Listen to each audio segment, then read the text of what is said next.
Okay. And at what age did you try to, I guess, hook up with your brother?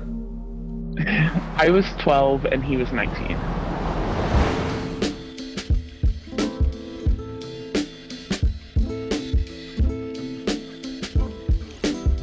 Welcome back to Other People's Lives. I'm Joe Santagato. I'm Greg Dybec. For anyone out there that would like to be a guest on our show, don't hesitate to reach out to us. Our email is oplpodcast@gmail.com. Just send us your story and we'll get back to you.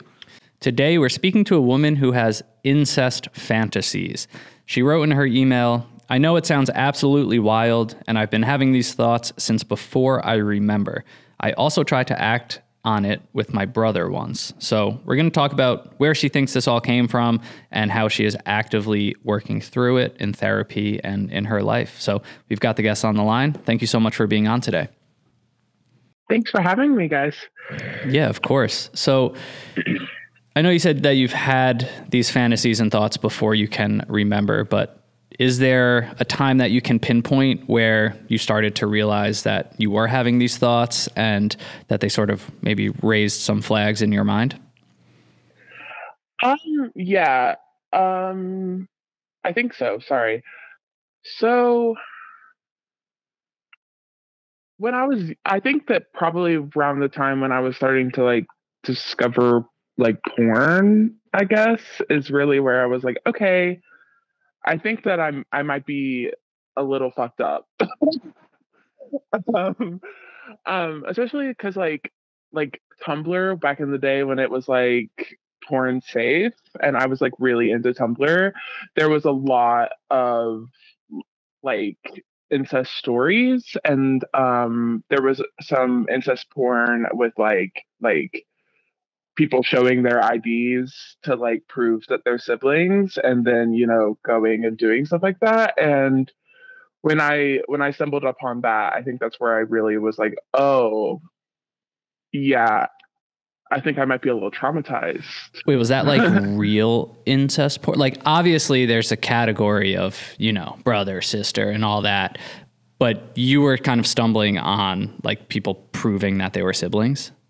Yeah, so like Tumblr was really unmonitored at that time period. So like it was like twins or like people who were like legitimately showing their IDs and like their birth certificate type of stuff to prove that they were like genuine family or like mother daughter like duos or whatever it was. And yeah. What about that was attractive to you? Um, I that's an interesting question. Sorry. I don't know. I think that it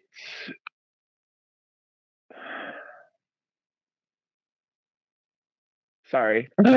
No, take your time.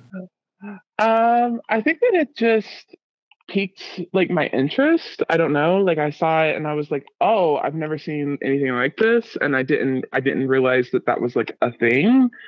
And then it just kind of progressed from there and I like got into Reddit and was like reading stories and there's like a really like massive community who thinks it's okay, which it's totally not, and I understand that now. But Did you know that at the time, like when you first found like what this is, did you realize like, oh, this is not typically what people are attracted to, but I clearly am? yeah, so I have a lot of guilt over it, and I still do to this day, and I felt it then as well. I I always understood that it was not normal and it was not like a common thing that people like fantasize about, I guess. And then obviously like you hear all the people being like people in the South love to fuck their brothers or whatever, but um yeah, I don't know. I knew it wasn't right. People make fun of that shit all the time, so So you stumbled across this and then it piqued your interest, and totally understandable that it's hard for you to even say why, but you sort of just, you know, whether it's whatever, the taboo fact or just the fact it was one of the first kind of things in porn and sexuality that you stumbled on, but you kind of go deeper into this community. So you just mentioned Reddit and things like that, but there's a community of people advocating like this is okay, this is normal, like siblings should have sex with each other.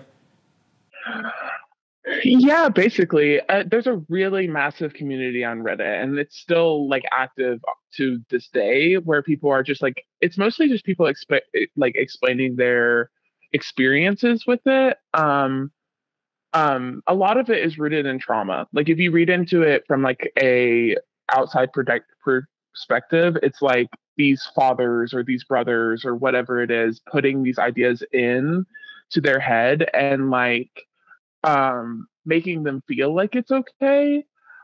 I mean, that's definitely where my stuff all started, is like I have a lot of trauma with my dad. So um yeah, I don't know. It's still very active today. What is very active?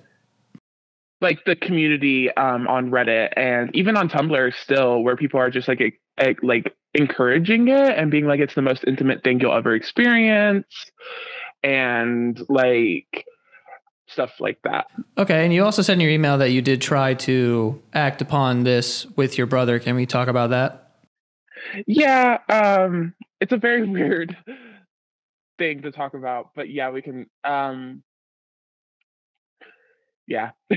Is your brother older or younger than you? We all have a pretty big age gap. So my brother is 27. He's 29 now. I am 21, and my little sister is 15. Okay. And at what age did you try to, I guess, hook up with your brother? I was 12 and he was 19. And so can you just walk us through of, what happened and what his reaction was? Yeah. Yeah, I mean, I was really scared. So, and he was drunk. And I basically, at the time period, he had like our basement to like his entire self. And I basically just went down there and he was laying down and I just kind of like crawled into his bed. And I don't fully know if he like understood that that's what I was trying to do. But after a while of just like laying there with him and like cuddling, I guess I got too anxious and was like, I don't know if I could do this. And then we ended up just like cuddling and falling asleep together. So you're pretty young when you discovered all this. If you were 12 by the time you, I guess, even brought yourself to sort of attempt that with your own brother, like how old were you when you kind of discovered this community and this type of porn? Yeah. So I was 8 when I got my first smartphone. So I probably like downloaded Tumblr and stuff when I was like 9, 10. And that's when I like stumbled upon it. So a few years of that. So for you to make that move with your own brother, and like you said, you got anxious, nervous, but the feelings must have been extremely strong at that point for a 12-year-old, where you were sort of willing to step out from the online world of this community and kind of give it a try yourself. Well, yeah, so like I said, that I have a lot of trauma with my father. And that's really where all of this started. Well, I think that's important too. Yeah, sorry. I was just going to say, if you're willing to kind of share that, if you feel like you're able to pinpoint, where this comes from, we'd love to hear that. Yeah, of course. So like I was, I guess, sexually assaulted by my father from like the time I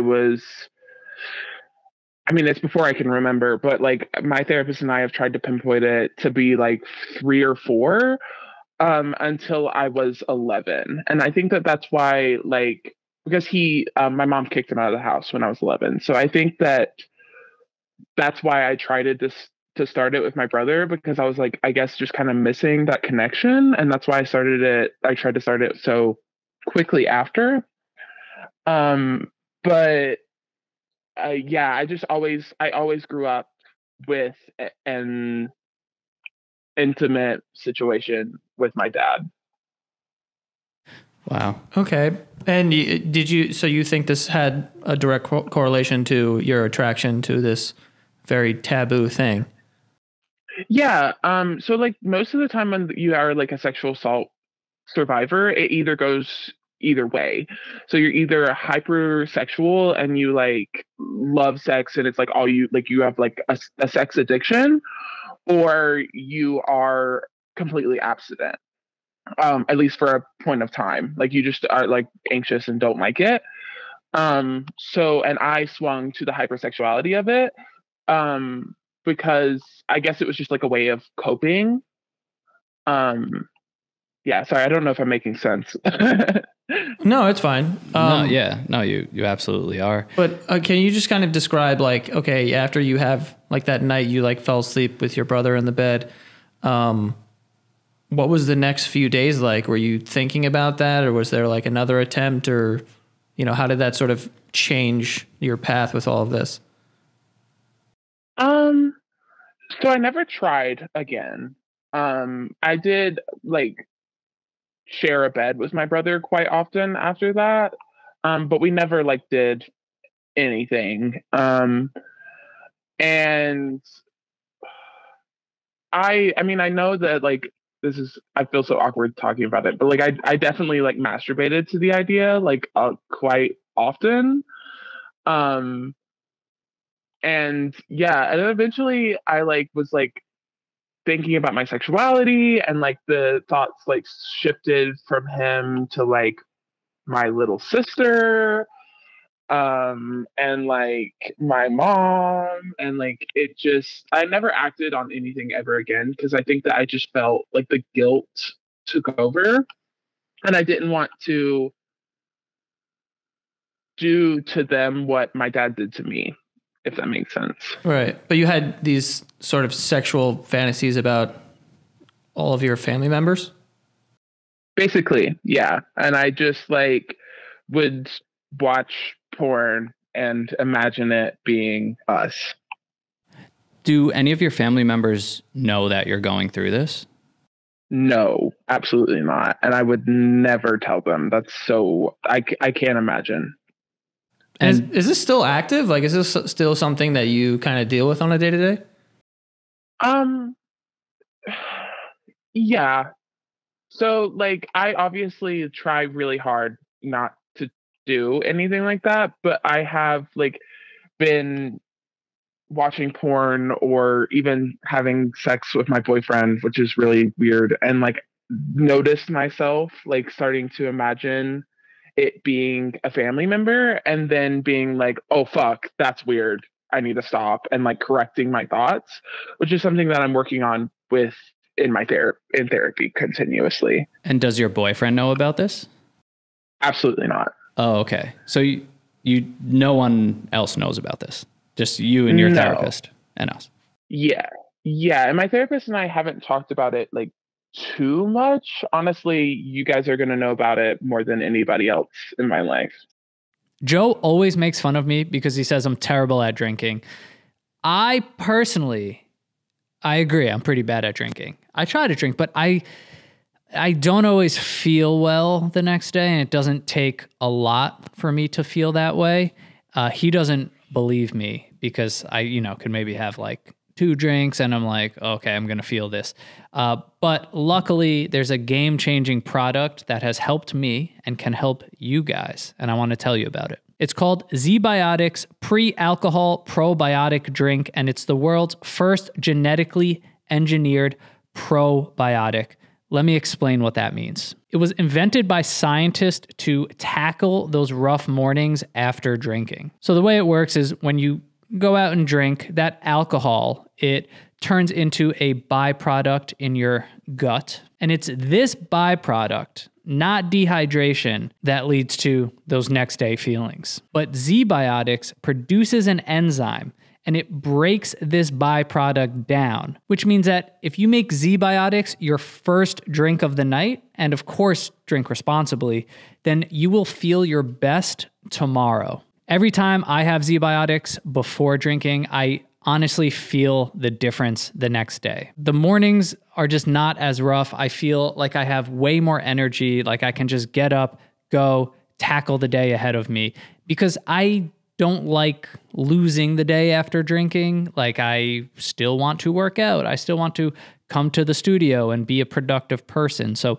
with ZBiotics, I am actually able to do that, even if I had some drinks the night before. So you guys know how it is: vacations, weddings, birthdays, reunions. There's so much going on, so many times that you're going out, you're celebrating, you're drinking, and you want to get the most out of your spring plans. And you can do that by stocking up on pre-alcohol now. And you can go to zbiotics.com/OPL and get 15% off your first order when you use OPL at checkout.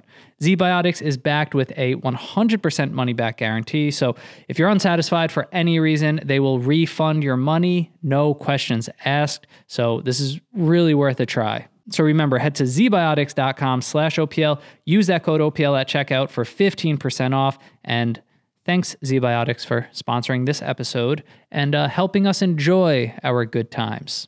This episode is sponsored by BetterHelp.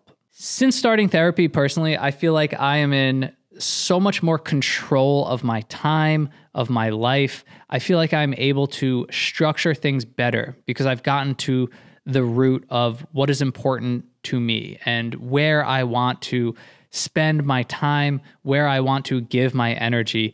Because before therapy, that was tough for me. There's a lot of people that I was trying to please at the same time, maybe catching myself in situations that I didn't necessarily want to be in. And therapy has just really helped me kind of get a grasp of how to efficiently use my time and prioritize things for me and also for the people that I love. But it almost feels like I've been given time back, or like I've stolen more time, if that makes sense, in the day, because of how clear-headed and well I can just prioritize and organize and understand what is important to me, what is serving me and helping me be the best version of myself. And when you're able to separate that out from kind of the noise and the nonsense, it literally does feel like you've been given time back in your day. And besides that, I've obviously benefited from therapy in so many other ways, from just coping skills, just being able to talk out huge decisions in my life.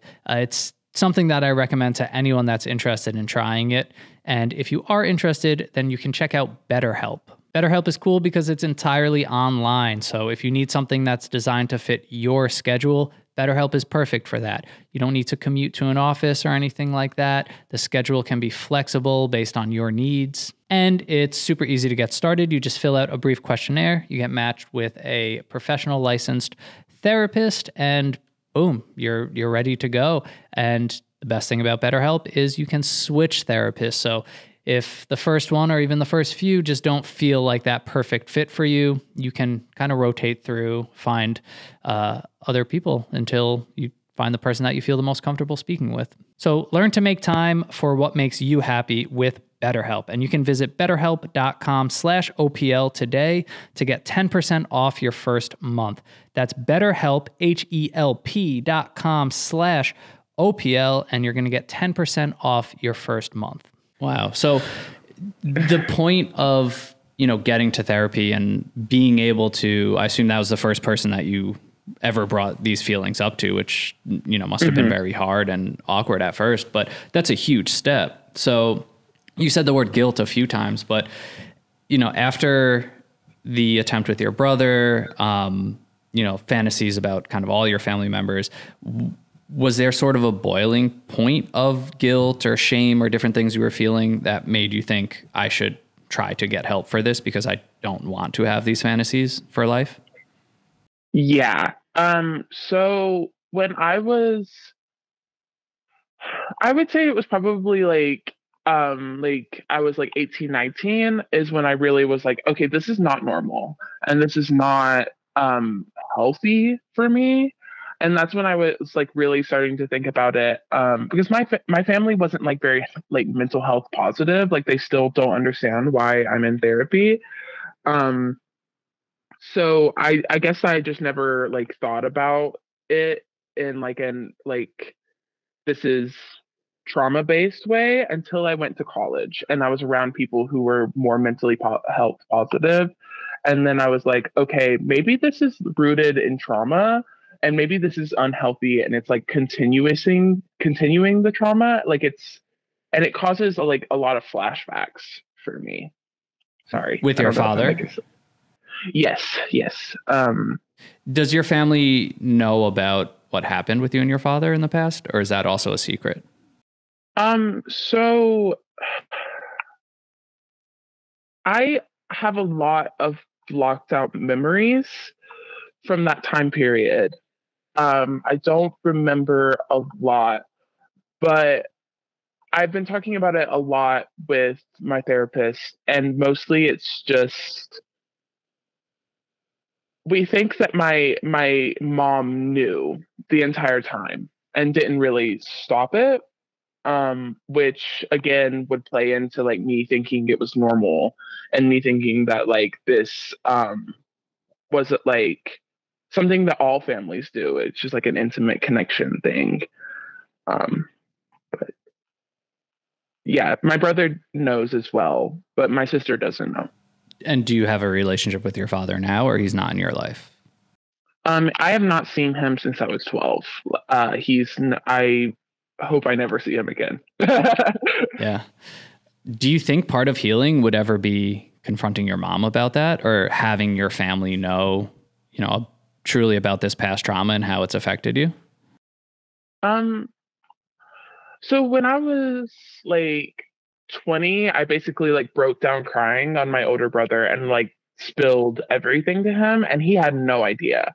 And then we like confronted my mom together, and she basically told me I was lying, and she told me that that never happened, and that she would have stopped it if it did. And now as an adult, I realize that that's not true. But yeah, so that also causes a lot of issues in my brain. And you said you're like in therapy right now, but you also had mentioned that we will probably know more about this than your therapist. Is there a reason why you kind of don't open up too much about it to your therapist? I think that it's just really hard to talk about, especially when it's someone that you know and you see every day. Like, you guys are never going to see me again, so it's just easier to like, I guess, trauma dump. But my therapist, we've talked about it, like she knows, but we're more focusing on like the background of it right now, and then we'll probably like switch over. I have to journal about it, which is really awkward, but we'll probably switch over to it again more in a few months. Okay. Yeah, I mean, it's such a weight, it seems like, and so much to, we have a lot of people on the show who have certain fantasies or kinks or things that could be extremely taboo or might offend others. And a lot of people we speak with, they kind of lean into it. They're advocates of it, and they're not necessarily looking to stop their fantasies or stop their kinks, but to deal with something that at this point, it feels like you don't want to feel, like urges you don't want to have, and you're constantly fighting them off because they're just happening to you. That feels like a whole different dynamic and scenario that you're working through, and that's a lot. But it is cool to hear that you are starting to open up and talk about it and get to the root of it as well. So, definitely commend you for that, because it's, I'm sure, not easy to speak about to anyone. Yeah, I mean, I would say it's just mostly embarrassing. Like, I just feel like I'm blushing right now, kicking my feet. No, sorry. Yeah, I don't know. It's just weird. So what is the ultimate goal for you? Is it to kind of work through it to the point that you just never have these thoughts again? Hopefully, yes. I don't know if that I'll ever fully reach that point, sadly, but hopefully I'm trying to work on it now while I'm young, so that whenever I'm like in my 30s or 40s, I'm not like still fantasizing about my little sister. It makes me feel sick to my stomach.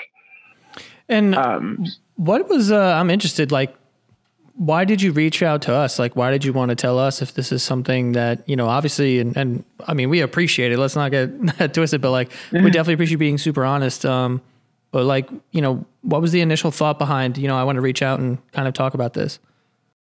I wanted to like, honestly, I just kind of wanted to like bring awareness to it because like I always felt very alone in the way I thought, especially because Reddit and like Tumblr and everything really encourages it.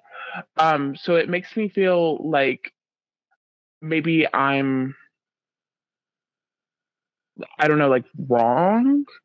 And I just wanted to like, if somebody else is having these thoughts, be like, hey, like it's normal and it's probably rooted in trauma, and you can probably fix it if you like, or not fix it, but help it, cope with it if you like get help and you want to make it better. And I don't want anyone to feel like the self-hatred that I felt whenever I was younger. This episode is sponsored by Blue Chew, and you know what that means.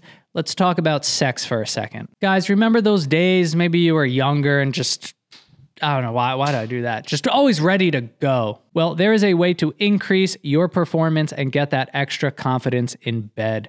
And the answer is Blue Chew. Blue Chew is a unique online service that delivers the same active ingredients as Viagra, Cialis, and Levitra, but in chewable tablets, and it's a fraction of the cost. And you can take them anytime, day or night, so that you can plan ahead or just be ready whenever the opportunity rises. And it's all done online, no visits to the doctor's office. It comes in discreet packaging, that whole thing. You don't have to worry about your neighbors or anything like that. It's incognito, but you're gonna get what you need. And you might be asking, does it actually work? Do I even really need this? Well, the good news is you can try it for free for a month and see if it's a fit for you. The truth is you don't want to be missing out potentially on the best sex of your life. We know that confidence is sexy, and Blue Chew is here to give you that confidence. So let Blue Chew help you have better sex and discover your options at bluechew.com. Chew it and do it, baby. And we've got a special deal for our listeners. You can try Blue Chew free when you use our promo code OPL at checkout. All you'll pay is $5 for shipping, and that's bluechew.com, promo code OPL, and you receive your first month free. So visit bluechew.com for more details and important safety information, and we thank Blue Chew for sponsoring the podcast. Yeah, that's really well said, because, you know, you see a title like this episode, or you see those words together, incest fantasy, and you can't help but sort of judge before hearing the conversation and think, like, who is this person? This is sick. Like, that's disgusting. What? Like, am I about to listen to someone who's, you know, saying like, this is fine. This is, you know, just a fantasy of mine. It's a kink. But this is something that isn't your fault and that you're actively trying to cope with. And, you know, if you're going through this and feeling that, then that immediately means that you're not the only one in this world going through that. And it's a lot to bear and a lot to shoulder. So we do thank you for that, because it's, you know, to be able to bring awareness to these things that I don't get platforms really ever, it is at least cool to know that it will probably reach one other person who's going through this, who might feel so alone and think that they're the only ones in the world going through this, and they're not. Yeah, I mean, well, you're thanking me, but I feel like I really should be thanking you. You're giving me the opportunity to discuss this on a platform that will reach a lot of people, which is crazy. But yeah, it takes a lot of courage to just say all the things that you just said to us. It really, really does, and that doesn't go unnoticed. Thanks, appreciate. So before we wrap up, are there like, on that note of maybe someone hearing this where they have something similar, or anything rooted in trauma that has, you know, created a reality for them now that they are trying to, you know, cope with, if they're having urges or things that they don't want to be having, that they know are wrong, essentially. What are like some steps that have been most helpful for you, or that you think will be most helpful in this kind of recovery journey that you're on? You mentioned journaling, therapy, but anything, specific that we didn't discuss that could help someone? Yeah, so I do stuck point journaling mostly, which is like A, the thought you have, B, why you have that thought, and then C, the way that thought makes you feel. And then you like journal about like why you felt that way, why you have the thoughts, talk about your like trauma, and just like really like I guess vent. And it really helps. Like I know it's incredibly anxious and like it will make you like terrified, but it really helps to like read that to your therapist and like get it out, because if you're still like bottling it all up inside, it's not going to leave, if that makes sense. Yeah. Yeah, I was just gonna say, we appreciate you coming on and being so honest. I imagine this is definitely not something that I would be super comfortable telling anybody. And I mean, I totally understand your point of being like, I definitely can't tell anyone that I know or who was involved, and a therapist, I see them, but I'll never talk to you guys again. But yeah, we appreciate you coming on, taking the time and talking to us. Thank you so much. Yeah, thank you for giving me the opportunity to talk about it. Yeah, of course. And wishing you the best of luck, in this journey. And, hopefully this conversation helped. And again, we appreciate it. Yeah, of course. Thank you so much, guys. All right. Thank you. Have a good one. You too. Bye.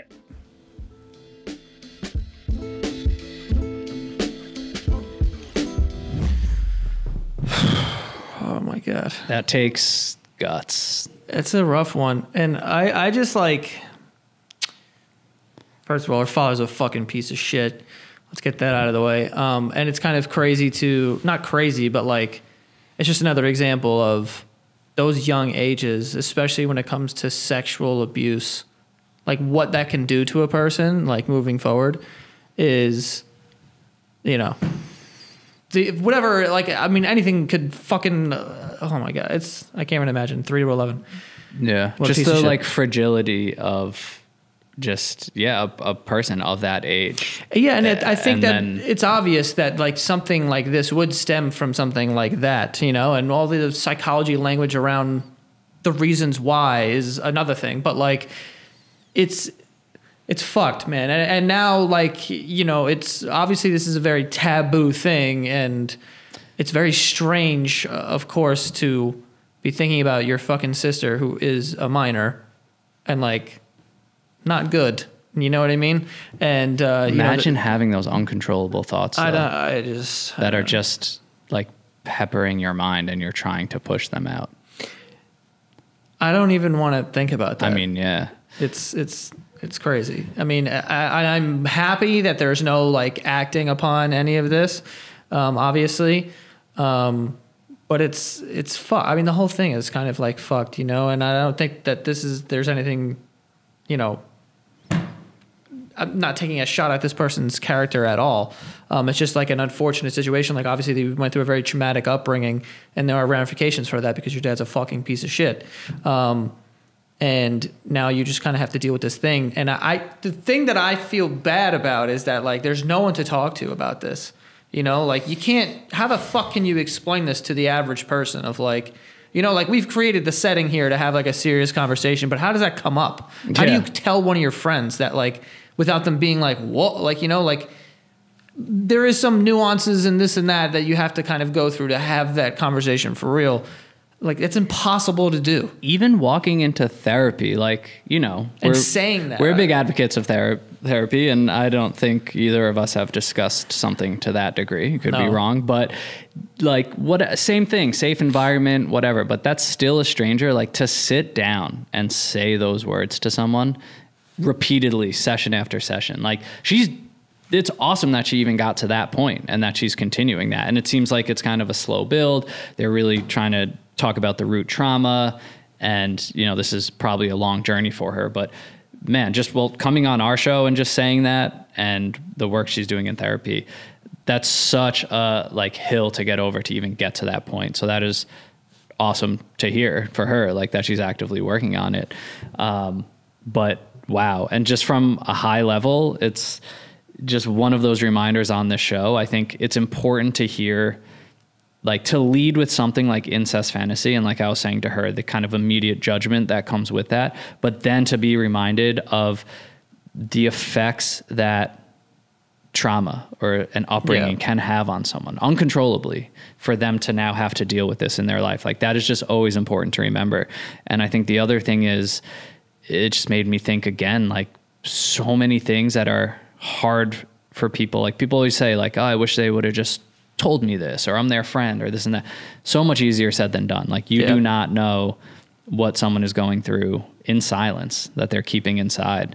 And it's scary to think about, but you would just, from the outside looking in, you would just never know sometimes. Never know that someone could be dealing with something, you know, to that level. Yeah, man. I mean, I think that trauma, like I said, it's wild, the effects that has on people, and not even just children, but she was a child when that was happening, but like on grown adults, dude. I mean, people go away to war, they come back, they have PTSD, they can't fucking sleep, they have night terrors, they're fucking whatever. You think they want that? Like, obviously not. Yeah. Like, it just completely throws off how they used to be, because they've went through something traumatic. And this is the same thing. I'm sure she's like, bro, I don't want to fucking be attracted to my brother, or like whatever the fuck, but like, I can't, this thing is wrong, and I want to deal with it. I want to fix it. I don't want to, like, you know, act upon it, or like even think about that or whatever. Like, that's a prison, basically. You know what I mean? Like, that's horrible. It's a mental prison. And it's just not good. It's not great. But I mean, we wish her the best, and you know, I'm glad that she picked us to talk to and to come on and kind of, like, you know, whatever. Because again, we're just trying to offer a different perspective on this show, so that people can kind of understand that. Because like I was saying, if you just talk to the average person and you try to have this conversation, immediately, most of the time, it's going to be written off as like, this person's fucking whacked and like whatever, but not understanding like where this could potentially come from. And like, it's not something that I want. It's not the same as you just liking girls. It's not the same. It's built through something different than that. Like, it's a more nuanced conversation, and that's difficult. And it's hard not to lead with judgment in everyday life, or, you know, something that you're not expecting, like that. Yeah, and you need to have the conversation to eventually get to the point where now you're saying shit that we're saying right now. I mean, because I'm not going to lie. You see incest fantasy, you go, okay, here we go, buckle up. Yeah. What are we talking about today? You know, but I don't know. It's difficult, and we can only wish her the best, and I hope that she's, you know, making strides over time. And hopefully this helps. Maybe she found words or an ability that she didn't have before to even talk more openly about it, just by getting it out. That would be cool. Maybe she shows this to her therapist one day. Who knows? Hopefully it helps in some way. Yeah. But yeah, for anyone out there that'd like to be a guest on our show, hit us up. Our email is oplpodcast@gmail.com. Just send us an email and we'll get back to you. Follow us on Instagram and TikTok at OPL Podcast. You can support the show at patreon.com/OPL show. And that is all. See you guys next time.